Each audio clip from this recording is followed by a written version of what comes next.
Hey guys, I've been gone for a minute, but I'm back with the jump off.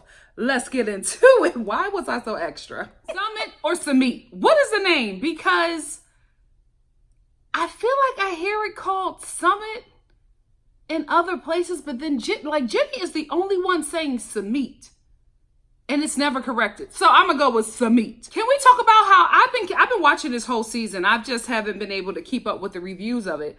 But guys, did you know that Sumit left Jimmy for 2 whole weeks? I thought he just left her for a couple days. When she said, I've been out here by myself in India for 2 whole weeks, I was like, oh, hell no. Hell, he left her for 2 weeks? Something else has to be happening. Something else has to be going on that he is hiding from her. And I feel like this couple is going to be the bombshell couple. But wait, didn't somebody tell me that they're still together? What is the tea on this couple? I don't want to spoil it for myself, but I'm just feeling like Sumit is hiding something because he gets her this apartment very far away and then he leaves her for 2 weeks and then he's going to leave again. The family's not going to be suspicious. Something is not adding up with this story. And then I'm just like, in the beginning, I was like, Sumit is so into Jenny. It's like love, like this couple is in love. I don't know anymore. I don't know if Jenny is a beard or if she's a cash grab for him. I don't know. Is this the real thing? I don't know. This couple is stressing me out because I can't call it. At this point, I'm just like, Jenny, just go back. Because Jenny's complaining about everything. And I think, yes, you move to a foreign country for yourself. You move here to be with somebody who you think you're going to be dependent on. And this person leaves you for 2 weeks. So you're scared and confused because this person is also not answering you. That's another thing. She's not talking to him. Like, he leaves her and doesn't say anything, like doesn't communicate with her for like 2 weeks. I was just like, Jenny, just go home. Just go back home because this is her golden years. She needs to live her golden years in peace and enjoy, just having a good time, enjoying this season of life, not stressed out because your 30-year-old boyfriend abandoned you for 2 weeks in his country. But also, I feel like the same thing that Miss Laura is going through is the same thing that Jenny is going through. Yes, they are both homesick, but I also feel like because they are older and set in their ways, and they're also Americans, they have the audacity to think that where they are living is going to acclimate to them, not that they have to acclimate to that environment. Because Jenny was very resistant to the clothing. And then I feel like she complains a lot about India and the access to things that she doesn't have. But it's like, girl, this was a decision that you made. If you wanted to live in a place that was Americanized, you should have stayed in America. Jenny is attempting to cook a traditional Indian meal for Sumit. And can I just say, I was in my room hollering because Jenny was getting overwhelmed by the spices. Like every time she put something in, she's like, whoo, the spice. And I'm like, white people, I'm not talking to Italians. Though I feel like, in my experience, they are the only white people who use seasonings. Y'all have to stop just using salt and pepper. There are bay leaves, there's Italian seeds, there's garlic, there's turmeric, there's so many, saffron, there's so many beautiful seasonings out there that you can use. Oregano, lavender. Guys, come on. Like, I'm so embarrassed for Jenny. I'm just like, are you really getting overwhelmed by spices? Sis, don't let India think that the stereotype is true. While she's attempting to cook this traditional Indian meal, there's a knock at the door. Sumit goes and opens the door, and it's her daughter and her daughter's wife. The way Jenny reacted, guys, I was overwhelmed. Jenny was wailing. She was so excited to see her daughter. But this is the thing. I was just like, why are you shocked that your daughter is there? Because I'm not shocked. I thought it was a beautiful moment, but I wasn't shocked. Last episode, Jenny went to this internet cafe that looked a little janky. Let's be real. She's video chatting her daughter and talking about, I haven't seen Sumit in 2 weeks. I don't know what's going on. I walked here in the night. It's not really safe for me. Like, what in the hell was her daughter supposed to do? I would have did the same thing if my mother called me from a foreign place for me and is in some area that looks a little, janky, and is telling me that the man that she moved there for, she hasn't seen or talked to him in 2 weeks. What was her daughter supposed to do besides show up? And she brought her wife, who looked like she don't play. The wife looked like she came to beat up Sumit, okay? I was like, Sumit, walk lightly. Finally, when her wife smiled, I was like, okay, you're in a safe place, bro. But this was a really touching scene. And I was really happy for Jenny that she got that, because she needed it. She's homesick. She really, really is. She's homesick, and she misses her daughter. She misses her grandkids, but she wants to, risk it all for love. And I hope for Jenny, this is the real thing. Sumit as well, but I can't call this. Like, he keeps on disappearing. We haven't seen this family. I'm really hoping that Sumit is not disappearing because he has a whole other family. You know what I mean? When he went away for 2 weeks, I was like, was that a wedding? Like, did he go to a wedding? His wedding? Like, what the hell is going on, Sumit? Before we wrap up Jenny and Sumit, I just want to say shout out to the producers, because Jenny really needed that. I don't know if Jenny was threatening to leave or whatever, and they said, let's bring her daughter here. Whatever it was, shout out to y'all for doing that, because she really, really needed that. Just how she wailed, guys. She was wailing from her soul when she saw her daughter. Whoo, how can you not be touched by that? I was a wreck. I was like, oh my God. Jenny! Like, I was messed up. Corey and Evelyn. I'm already cracking up because when I watched this, after I watched this, I went straight to Twitter and everybody was on Corey's side, right? Then somebody found Corey like being real problematic on Instagram. He was talking about how he don't like fat women. He likes fit women like Evelyn. Like, Corey was saying some real problematic stuff. And baby, it was just as soon as that screenshot of that Instagram message was released, the tides turned. Everybody went from feeling bad for Corey to all of a sudden just saying Corey is trash and him and Evelyn deserve each other. One Instagram mess up and the fandom turned on him with the quickness. So let's get into Evelyn and Corey. Evelyn is so sick of Corey.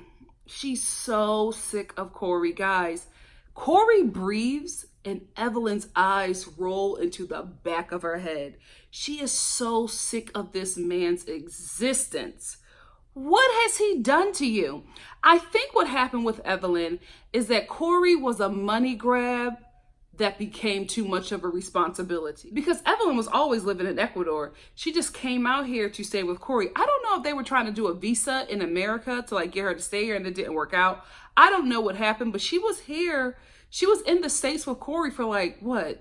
Well, it was either 6 weeks or 6 months. You guys always have the tea. Let me know. But I remember in the beginning of the show, it said that she had been here for a while. I don't know why she decided to go back, or I don't know why she was here for so long. I don't know what it was, but she was here for a while and then they went back together. I think their relationship worked for her because she lived in Ecuador and Corey lived in the United States, and she only saw him sparingly. So it was like she had a boyfriend, but not really a boyfriend. She really had a man that was taking care of her, but she didn't have to like be around him all the time and always have sex with him. She really got to live her life. And now that he's in Ecuador, she's just like, oh my gosh, I got to deal with this dude. I feel like she's trying to sabotage the relationship, to be quite honest with you, because at this point they already have the bar. He's invested all of this money. I think she wants to sabotage the relationship so he no longer wants to be with her, and they just decide to become partners, where it's just like, you know what, we didn't work out in a relationship, but we're great working partners, because obviously this bar, when it's, high tourist season, is very profitable for the both of them. I think that's what she's trying to do, but Corey is so in love with her, he won't let go. Even during this episode, Evelyn was saying all this stuff about how he's a bad guy. She, has a lot to say about him, but she won't say it just yet. And Corey is writing on his Instagram that she's the greatest thing and she's so wonderful. And I'm like, this is happening at the same time. How can you not see? What did they call him? What was that name that they call him? Because the village idiot. He is so enamored with this woman that does not want him. I also think that Evelyn is not culturally used to soft, dependent men like Corey. Corey hangs on her. Corey needs her for everything, and she does not like that about him. She's constantly telling him, you live here now, you figure it out. Because I didn't like the fact that she put this man on the bus and told him to figure out how to get there from the airport. But then I realized Corey's been down there several times. So she's just like, you've been here a bunch of times. You don't know how to get around yet? You need to wait for me to get you a ride? No, figure it out. Be a man, like figure out how to get around. I live here. I don't want to have to wait on you hand and foot because you're so dependent on me for your survival out here in Ecuador when you've already been here several times and you have yet to learn the language. You have yet to learn the land because you're dependent on me. So I think that's also her issue. It's just like, you've already been here. It wasn't like Corey, this is his first time going to Ecuador. He's been there several times. So she's just like, why are you still depending on me? It's annoying. It's annoying for anybody to be in that situation, right? Because it's just like, you're not willing to learn because you are so dependent on me doing everything. So if I want to take any time for myself, I can't because you are depending on me and waiting on me hand and foot. And she's tired. She's tired of him and he just got there. So Raul, the snitch, like, dude, I don't know why he said this. We'll talk about some theories. But Raul and Corey are going on a hike. And Raul decides to tell Corey on camera that he had sex with Evelyn before they started dating, so it's not relevant. And that the village basically calls him the village idiot, or like the guy that girls cheats on him. And like everybody knows that when he's not there, Evelyn is cheating on him with other men and that she's still really friendly with her ex. I feel like Corey knew some of these things. I don't think he knew that the whole town called him like a dummy, but I'm just like, I don't know. This felt a little produced to me because I'm just like, why would you say this on camera, Raul? Why did you take this moment to say this to Corey? Because for this to be filmed, the producers already knew that you were going to say something. I don't know, guys. This just seemed really produced to me. Now, let me tell you something. The only person who I think didn't know about this was Evelyn. We'll get into that later. But Raul decides to tell Corey all of this. And Corey is like having the normal reaction that a guy like Corey would have. Oh my God. It's just, this hurts, man. It really, really hurts. And then all of a sudden he gets mad at Evelyn. Like, why didn't Evelyn tell me that you guys had sex? It didn't matter. You guys were not together when she was sleeping with Raul. Why did Raul feel the need to tell you? Now, here's my theory. If it's not produced, my theory is she was probably banging Raul and shut down the cookie jar when Corey got here. And either Raul got pissed that she shut down the cookie jar, or he's just jealous, so he's trying to burn it all down. That's why he decided to say it, because there was no reason for him to say that to Corey. It didn't hold any relevancy. And yes, the town probably calls him the idiot, the guy that, you know, gets cheated on by his girlfriend. I'm pretty sure they call him a lot of other things too. So I don't know. I don't know why Raul did that. It was a punk move to me, and I ain't like it. So then Corey decides to take this information to Evelyn, who already can't stand him. So he's already turning it up. But can I just say, when Corey dropped this tea on Evelyn, our girl wasn't ready. Our girl wasn't ready. Evelyn, you got caught. Evelyn got caught. And when she realized she was caught, she started crying. Good move. Because she knows that Corey can't take seeing her cry. Here is how I know. Because when she started crying, Corey, in his little bit of anger, just subsided. You know what I mean? He was no longer like victim Corey. Now he's starting to feel bad because this woman that he loves is crying because he said something to make her cry. And then she starts victimizing herself. Why would you do this to me? How could you say that to me? And I'm just like, Evelyn, you've been banging everybody in this damn village and taking this man's money. You are not the victim here. But again, I believe that Corey was a money grab that got too close. It became too much of a responsibility. It was fine when he lived in the States. Now that he's moving here, the walls are closing in. The walls are closing in on Evelyn. And she's just like, I don't I don't think I want to do this anymore. And I think she's just ready for it all to burn down so Corey can get the hell out of Ecuador. She can still keep her bar and get some peace and some local peen. Ji-hoon and anime Avril Lavigne. I love this couple. I think they are the real deal. Ji-hoon and what's her name? Because I keep on calling her anime Avril Lavigne. Deavan. I like them.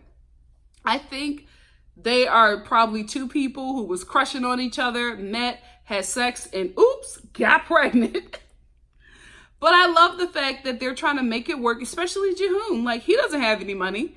You know what I mean? Like, we saw how him and his parents live. But not only is he trying to do the right thing, he really loves Deavan. And he is really excited about being a father. Guys, I don't know about you, but when he was like in tears watching his son being born and just saying, I'm sorry, I was a bad father. I'm like, Ji-hoon, he just got here. You got time, baby. Wait, did he have a son? Did he have a son?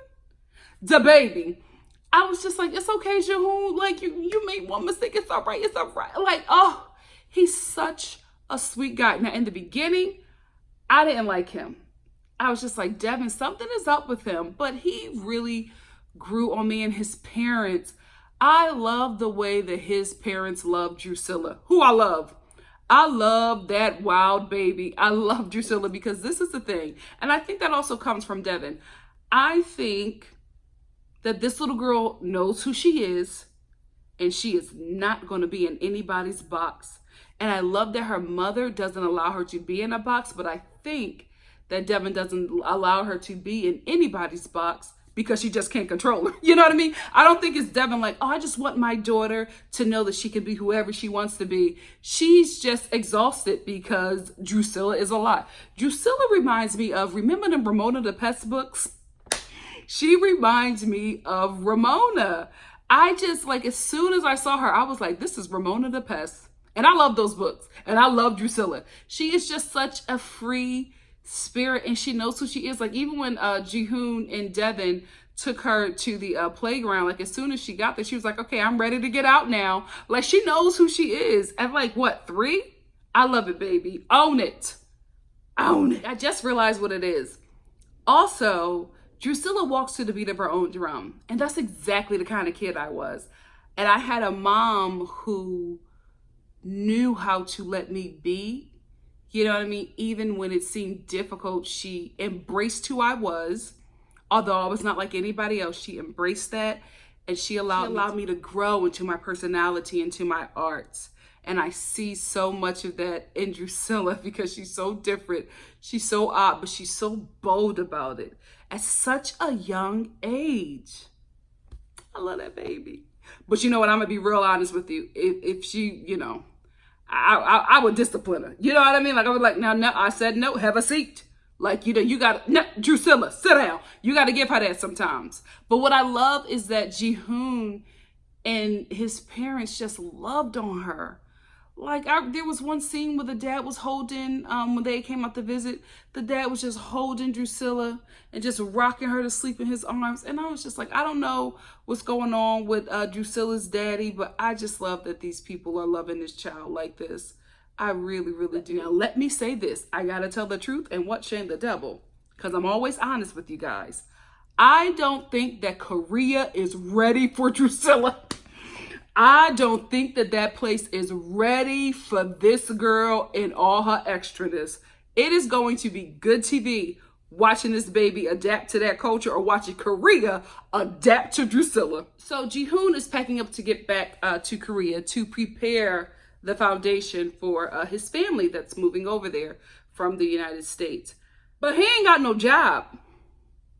Like, he quit his job because it wasn't making him any money. And I don't know, as a sensible woman, I'm like, a little bit of money is better than no money. Why quit the job and you don't have anything else? He was just like, it's going to be hard for me because I don't have any money. I quit my job. And Deavan is like, what? And this scene girl makeup. Do you age out of scene girl? Because I just was like, you a little seasoned to be a scene girl. But anyway, you know what? I'm not a scene girl, so I'm not even going to speak on it. Forgive me, scene community, if I'm speaking out of turn. But anyway, she was shocked that he doesn't have a job. I was shocked too. I was like, Ji-hoon, why would you quit? It was at least some money. I'm just like, dude, you are going to have to take care of 3 people. And it seems like he's already taking care of his parents. So it's like, you're going to take care of 6 people. And you quit your job. You got a newborn baby, you got a wife, and you got Drusilla. You got Drusilla. They are going to be very expensive because Deavan can't work. He doesn't want her to work. He wants her to stay home and take care of the baby. But dude, if that's the case, dude, why'd you quit your job? Oh gosh, I hope TLC is paying these people a nice penny because Ji-hoon is going to need it. He is going to need every coin that this network gave him. Deavan, I'm not going to come at you, sis. I get it. You know, women, especially when we're ovulating, we don't know ourselves. If we are next to a penis, it is lights for that man. We are getting pregnant because your body is saying, oh, you need to breathe by any means necessary. So we are just horny and mentally unstable. So I understand that maybe you met Ji-hoon, you went to go see him at a time where you were just, your body was like, oh, we getting pregnant tonight, girl. Ladies, you know. We've all been there where it's just like, you know what? I can't be around no man because I'm going to make a mistake and have a baby with a demon. You know what I mean? Like, we don't, you can't control that. So I get it, Deavan. I really, really do. But I'm like, sis, if you're having these urges and you're going through, your body is like forcing you and telling you got to do this, maybe if you're not sure if the man has a job, right? Maybe don't let him release his sperm and you unprotected. You know what I mean? Like, condoms exist. And there's also foreplay. You know, heavy petting can get you to where you need to be. You know what I mean? It's, a lot of times the penis don't do the job. You got to finish it off. So I'm like, girl, you didn't really, you can't get mad at Ji-hoon when it takes 2 people to make a baby. Like, you had sex with this broke dude. Like, you got to be real. And you got pregnant. You had unprotected sex with this man. And you got pregnant. So you got to take some responsibility in that too, sis, because she keeps on getting upset with him. And listen, I was upset with him too when I found out that he quit his job. But she keeps on harping on the dude. And even in her confessional, she's harping about how he has to do all of this. And I'm just like, well, sis, you got to take responsibility too, because y'all wouldn't be here if the both of you had protected sex.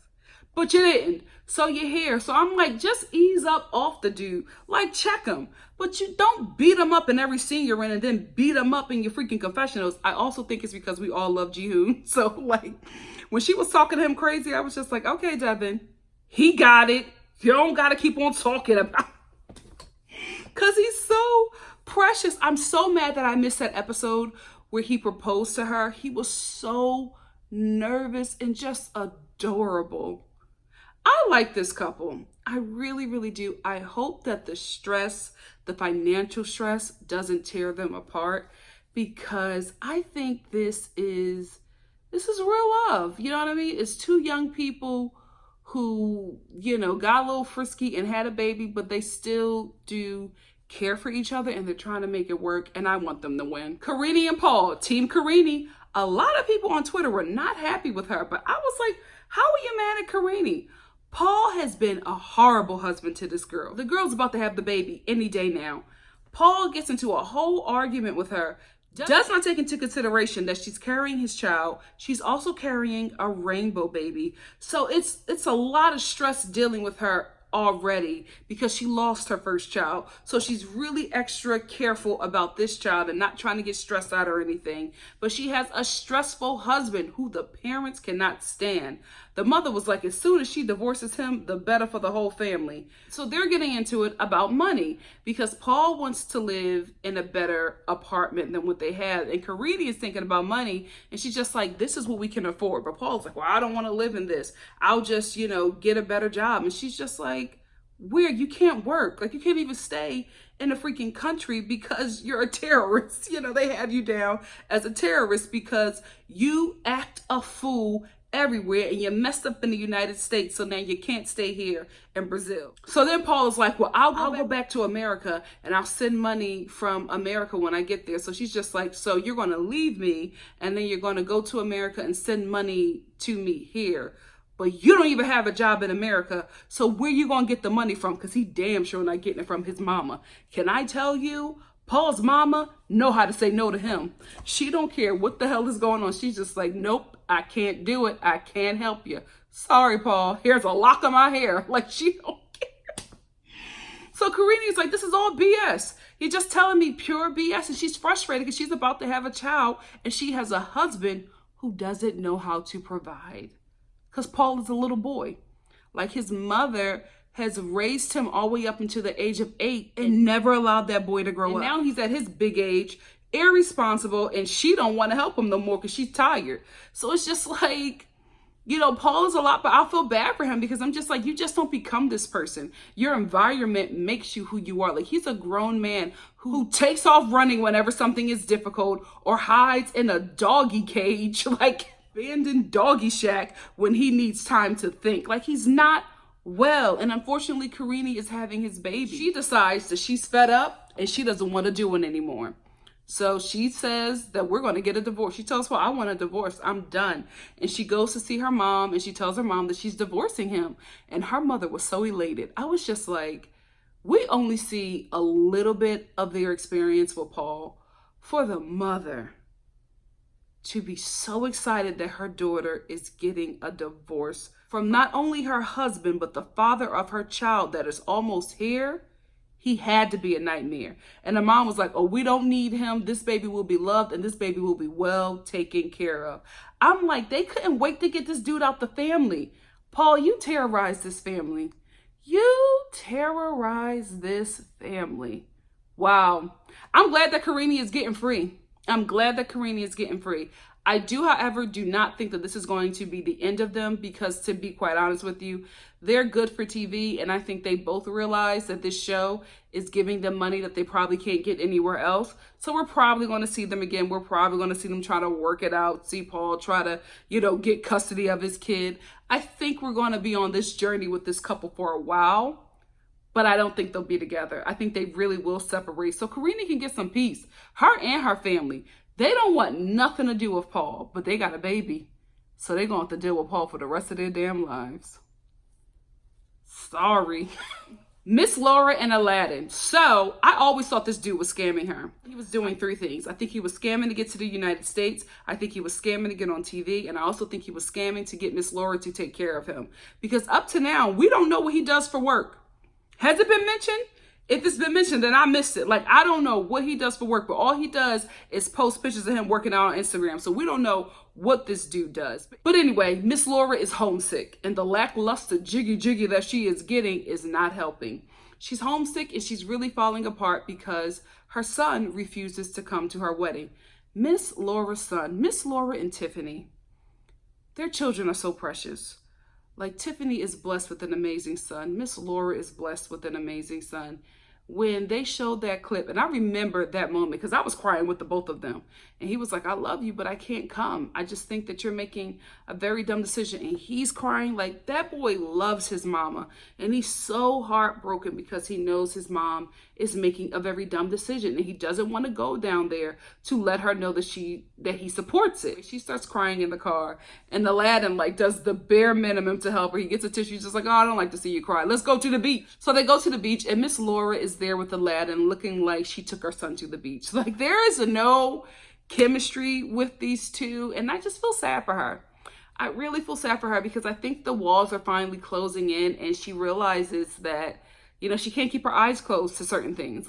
She's starting to open up, and she's starting to see that this is not all that she thought it was going to be cracked up to be. Maybe when she was coming here and visiting him and just having sex and giving him some money and getting back on a plane to America, it was a different situation. But now you live here. You live under the rules and laws of this land. So you can't just do whatever you want to do. That's why she's coming off looking like a pompous American when she's making these comments, because it's like, baby, you chose to move here. So saying that all of Tunisia has to adapt to you is extremely disrespectful because they've been doing this before you got here. And now you're saying, oh, as a woman, as an American woman, I would never do this. This isn't right. This needs to change. Maybe you need to leave, because how dare you try to come and disrupt these people's way of life because it's not okay with you because you grew up in something different. Go back to where you're from if you're not comfortable with the laws and the rules of this land. You made the decision to move here for Aladin. You need to respect not only this man's culture, but where he is from. It's extremely disrespectful. And she's still fighting people on Instagram about it. I don't care where I live. A woman should be able to do this, and nobody should tell me how to. Ma'am, you just sound ignorant. You just sound ignorant. And you don't look like a nice person when you are downing Tunisia when you decided to move there. You're looking at it from an American woman lens. I get it, sis. I totally understand. But I was raised with respect. I was raised right. Maybe it's because I'm a bit more cultured and you're not at your big age. But when I go someplace, especially when I'm out of the country, I respect where I'm traveling. I respect the rules, the laws of all of that. I look up everything to make sure I'm being respectful when I go there. You just think because you're an American, what you say and do goes and everybody has to adapt to that? No, Miss Laura. No. So to be quite honest with you, I can't believe that Miss Laura and all that mouth got out of Tunisia unscathed, because it seems like her and Aladin are not together, because somebody commented about him and she was just like, oh no, we're not together because he spends too much time cheating on me with other women. Who's shocked? I'm not. I just looked at him and I was just like, Miss Laura is not the only person that you're talking to. She's the only person that took the bait. I bet you he was talking to tons of American women. I bet you he was getting money from American women from different states, like he seems like he has his hand in multiple cookie jars. Miss Laura was the only cookie jar that got him on TV and probably got him to the United States. Anyway, that's it for me. I enjoyed this episode. I can't wait to the next episode though, because that is the wedding of Miss Laura and Aladin and his mother Aladin. Have I been calling him Aladin this whole time? Forgive me, guys. Aladin. That is the episode where his mother sleeps in a room because she don't want them having jiggy. I cannot wait. I cannot wait. What did you guys think of this episode? Let me know in the comment section below. And if you like what you see here, please like, comment, subscribe, and share. And I will see you next Monday for the following episode of 90 Day Fiance The Other Way. I review so many of these shows. I was about to say a 90 Day Fiance Before the Other Way. Happily ever after. Love you guys. Bye.